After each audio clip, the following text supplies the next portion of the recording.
Hello and welcome. Episode 266, Ireland, Part 1. So, it's quite interesting. If you were to look behind me here, this of a frame here with a few boarding passes and things. I appreciate it's I don't know what to call it. The exposure's blown out. It's not to call it. You can't really see what it is, but they're souvenirs from a trip I made to China in 1995. But it's very interesting because that wasn't the first place I went to. When I travelled abroad for the first time. I probably mentioned in other podcasts, but basically, my family didn't travel. We didn't go away on holidays. We didn't go to Spain. We didn't do all that sort of thing. And for me, I was, 24, and there was a position in this company where I could be a service engineer, but it was like 70-80% travelling around the world, and I went for it, of course, It was well out of my comfort zone. It was crazy. I do apologise for that noise. I haven't got me, excuse me for one moment, I haven't got me watch on. It's charging. I would have, stopped all that nonsense. I'll just remove it down here. Hold on a second, get rid of that.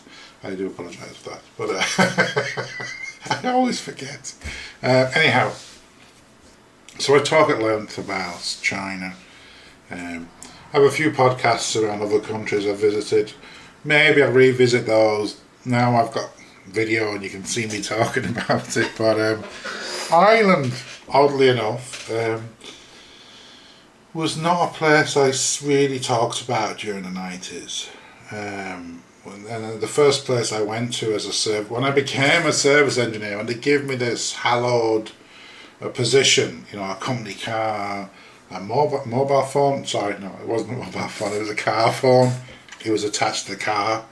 It wasn't that mobile. It was mobile as well, whatever the car was. But I mean, yeah. So my first trip outside of England, I'm going to hold short of the UK. We won't get into that. But in terms of leaving England and Great Britain, was to travel to Ireland, the island of Ireland, And my first ever trip was in 1994. 26 years ago. And it would have been June, I think, very close to American Independence Day. And you might be able to see on the screen, I have a bit of a map up here to give you some maybe terms of reference. I came from a place called Huddersfield. I don't know if you can see that. All my head's in the way. Let's move the map over here for a second. So I was born and raised in a place called Huddersfield. Woohoo! It's on the map. But essentially, I had 2 installations to do in Ireland. I've never been outside, of England before. I've been to Scotland and been to Wales. Outside of, what the hell, it's Great Britain, isn't it? Northern Ireland is part of the UK, it's not part of Great Britain. Okay, got that settled. So I was raised in Huddersfield, the company was in Huddersfield. I travelled all over that part, Scotland, Wales, England. I'd never been to Northern Ireland before, never been to Ireland before. And two jobs came up. I'm going to move it across. Oh, you can still I'm disappearing now. I'll keep it quite high so it's above my head. Can I keep it higher than that?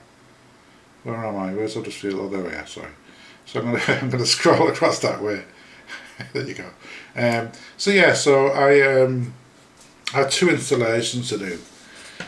One of the reasons I was doing these installations, I don't know what you call me now, computer geek, whatever, techie. A lot of the engineers were from electricians. They've been electricians, and they're very much. I don't want to be offensive. I don't know that they don't deserve that either. But they were very simple. Very simple ways of looking at stuff, and it was very mechanical and very simple. But my background was really computers and technology, So these 2 installations that I was going to carry out were basically a computer, and feeding into that with these, we shall call them data capture units. It's a very high level thing to say, but basically weighing scales. They'd be weighing products, typing in a product code, getting the weight, pressing print, get a label, stick it on a box, off it went. But it meant that it was tracking, these boxes, from literally from when they were, it was chicken. I'm just not going to be around the bush, it was chicken. But once they were put in a box and they were labelled and they were like, it were on the system, And to this day now, we love tracking. And this was the early stages of that, this 26 years ago, So I had two jobs to do. One was in Northern Ireland, in Coleraine, farm-fed chickens. I do believe they might not exist anymore. I'm not too sure about that. Don't quote me on that. And the other one was in Monaghan Poultry, in Monaghan, which is in the Republic of Ireland, which I do believe doesn't exist anymore. They had like a range of chicken, Gold Feather, I think it was called. So my initial part of the journey, this is, I'd never left, I don't want to use the word mainland, I never left this part of the land, shall we say, England, Wales, Scotland. I never left on a ferry before this. It was quite a new thing for me, and I had to get from, Huddersfield to Coleraine, and the plan was, my initial job, I think, was to do work in Coleraine. I had a server, a big computer for Monaghan Poultry, but I was going to leave it in the factory in Farmford Chickens in Coleraine, for safekeeping. I don't want it in the car parked outside the hotel, So anyhow, I got loaded up, and just true to form with I think anything like this, I was very late leaving the company in Huddersfield. It was like, I don't know, say it was 11 a.m. or something leaving, and that doesn't sound too bad. But in those days, the ferry I was going to catch, so I've just dipped to where Huddersfield's gone. So there's Huddersfield.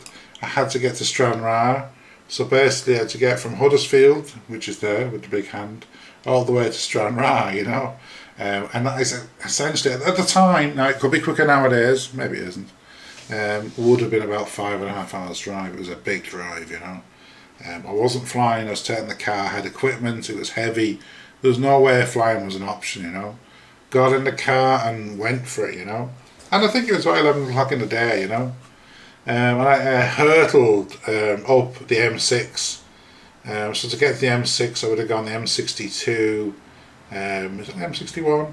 M61, M6, and I would have hurtled up past the Lake District, Kendal, places like that, on my merry way to get to Stranraer. And it was funny because Gretna Green turned off the A75, and I think I got to somewhere like here on the A75, and I'm like, you know what, this isn't too bad, there's going to be no problem, except the road was rubbish. It turned to nothing.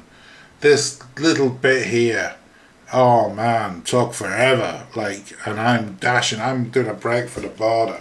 I'm trying to get to that ferry, And I get to the port, I get to Stranraer, and it's a Stranraer to Larne, by the way. And it wasn't a fast ferry, shall we say. Oh man, I got to Stranraer, and they were lovely now. There was customs, there was bloody everybody, there was the ferry people, whatever. And they said to me, listen, you should be okay, you'll probably be the last one on. And I was the last one. I was the last one on the boat. I don't know if you've ever been on one of these channel ferries, cross-channel ferries, whatever, but I was literally, they have this, I don't know what it is, it's like a trailer with like life rafts, I don't know what it is, but that's like the last thing they put on, and I was next to those. That's how bad it was. I did say to my manager, I think once I realised this was looking rough, I was like, you know what, I'm not going to make this, and then you know what, with the fullness of time, with the maturity of years, I wouldn't have probably dashed as much as I had done, but I dashed and I made it, and it was fine. And I got the ferry, boom, leaving Scotland, heading for Ireland, Northern Ireland, and Larne. So it was Larne where I I got off the ferry, and I do remember, we're talking 1994, and I don't want to say the troubles in Ireland were in full swing. I think that's a little bit unfair, but there were still the troubles. There was still a very large military presence in Northern Ireland, and I have to be honest. I'm English and British.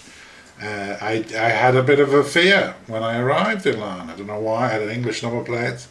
I thought, my God, I'm going to be targeted. I'm going to be shot. And it sounds, I'm really pleased if people are listening to this now, who might have grown up since 2000 or whatever.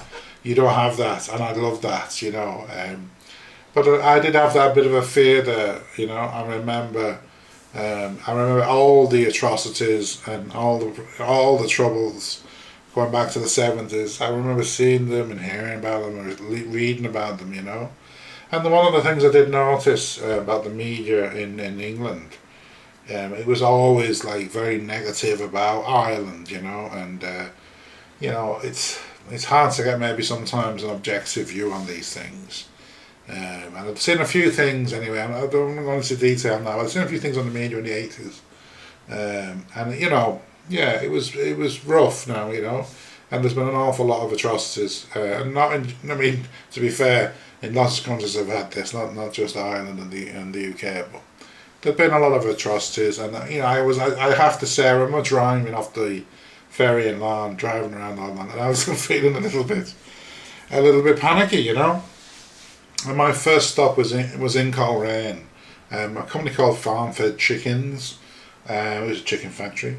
I'm not sure if they still exist. I don't believe they do. If they do, brilliant. If you don't, sorry about that. But and I had this computer system for Monaghan Poultry, so the plan was I'll leave it there for safekeeping, just speak to them whatever, and then the next day start work. So.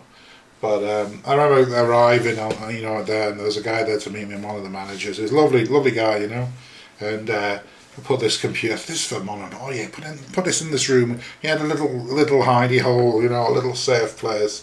That's great. I put that in there until I'm going to Monaghan, which I don't know, maybe a week later or a few days later. I was between two jobs, whilst I was there. I got chatting to him, and he says, you know what? He says, you English are real funny, When you come here, you think you're going to get shot, don't you? And I looks through, no. But he then went on to say, well, I've an English reg car, it's not a big deal here. You got to get a grip, And I think that was some of the best advice they ever had, And I think my initial response and reaction was probably just based on what you hear and what you see, And they only ever tell you the news. There's only awful stuff going on, And you're in panic a little bit, But I got to talk to this guy, and he was brilliant, And so I had to do some work in Coleraine, and you can see on the map Lurgan's not very well shown on this map. If I scroll a bit closer, Lurgan Larne. So I sailed from Stranraer, did a little bit of a whoosh through there across here, and up in Larne, And then I drove from Larne up to. I don't know how I drove there. I'm assuming it was like from here across there, past Ballymena, up here. Ballymoney. I actually worked in Ballymoney. I actually worked in Ballymena. I'm not thinking about it. Anyhow, that's a story for another day. Up to Coleraine, and Farm-Fed Chickens, and I stayed in Coleraine. I've stayed in Portrush, I've stayed in Limavady as well. Interesting experiences in Limavady actually, but the factory was in Coleraine, and that was the first place that I went to in the island of Ireland, back in the day, back in, I don't know what it was, 1994, I did have this in trepidation, driving around, thinking people were following me, thinking I might get shot, and all the rest of it. I'm very happy to say that was nonsense. It was rubbish. And I did a lot of work over the years in Coleraine. And during this particular trip, I spent a lot of time in Monaghan. I've got my big hand down here. This is Monaghan. Now you can see the line here. This line here I'm talking about. that's considered that's the border between the UK and the Republic. That's between Northern Ireland and the Republic of Ireland. And I spent a lot of time in a place called Monaghan here, Monaghan Poultry. So this particular trip I went to in 1994, I was doing 2 installations. I was working in Coleraine up here, and I was working in Monaghan here, just across the border. Knocknacarroy I remember very well, but it's literally 12 kilometres from the border, you know. And I would do this trip between I was there for maybe a month, I think. I think it was 4 weeks, maybe 5 weeks. But some days, I mean, my hotel would be booked by an admin back in England, you know, and you know she didn't really know. Well, you're going to be here, you're going to be there. So she started off with me in Coleraine, and then said, "Listen, I'll book the rest of it in Monaghan." Back in those days, the punt, the Irish currency, was linked to the British sterling, the pound. So it was beneficial for me to stay in Monaghan, even if I was working in Coleraine. Now, you know, on paper, it looks great. I think you save about 20% or 30%. Hotels were cheaper in Monaghan than Coleraine. I think that was essentially it. What she didn't realise, of course, this admin in England, was that I, sometimes 2 or 3 times a day, I would travel between Coleraine and Monaghan, right? Which included Knocknacarroy, the border. And at that time, it was quite militarised on the the UK side, Northern Ireland side. And I'd never seen a gun before. It freaked me out when I saw a soldier holding a gun. And I'd never seen one in real life. You know, I'd seen it in the movies, and there's one there, like. And the first time I crossed the border into the Republic, I was like, my God, and you see a man's holding a thing, and he's reading your number plate to someone, and then there's another guy here, and he's holding the gun, and then he says, "Can I see some ID?"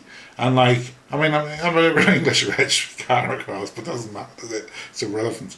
And like, I'm a bit panicky, and I've got, I remember that time I was wearing like a denim jacket, had it on the passenger seat, you know, and I remember moving to put my hand into the inside pocket of my passenger seat, into the inside pocket of my denim jacket on the passenger seat, and your man sort of tensed up with the gun. I don't want to say he pointed at me. I'm not saying he was pointing at me, but it was like tense for me. Like I was pretty, you know, and I showed him, and it was fine. And all these guys had like English accents, like Yorkshire accents, whatever. But man, stress, you know. Now this wasn't once, this was like 2, 3. Now I got a bit better with it. I had the license ready. I didn't have to do any sudden movements, you know. So I got a lot better at it, and I got a lot used to that, you know. There was another town I went to. I'm just trying to find it here now. I think it's Cookstown. There's Cookstown now. There's Cookstown. Now I remember Cookstown because on the main road there was like a big, I don't want to say military base. I actually don't know if it was the RUC, because the RUC, the police in Northern Ireland at that time, it's very different now, but at that time they were quite, shall we say, fortified structures, you know. And I remember every time I went through Cookstown, there'd be I'm assuming an RUC policeman, and he'd always be armed, like, you know, and that used to scare the bejesus out of me. I mean, there's a soldier in Knocknacarroy with, you know, and he's got like a gun, and then I'm going through Cookstown, and your man's got a gun at his waist there, you know, and everything else, and and this was like 2 or 3 times a day at times for like a good few weeks anyway. And it's interesting now, you know. It was interesting times, and I sort of make light of it now. But I'm here. I live in Dublin, you know. I love Ireland. I love the island of Ireland, you know. And I have to say that was quite an interesting time, and I've loads of stories around that. That's probably enough for now, though. I think, you know. I'm just getting up to about 20 minutes. I've got my son Carl. He's 16. He's doing a lot of transcription, so I try and keep them quite short. 20 minutes is good. So that's part one now. My very first experience coming from England, being British, being English, you know, having seen all the news and the media around Ireland and the Troubles.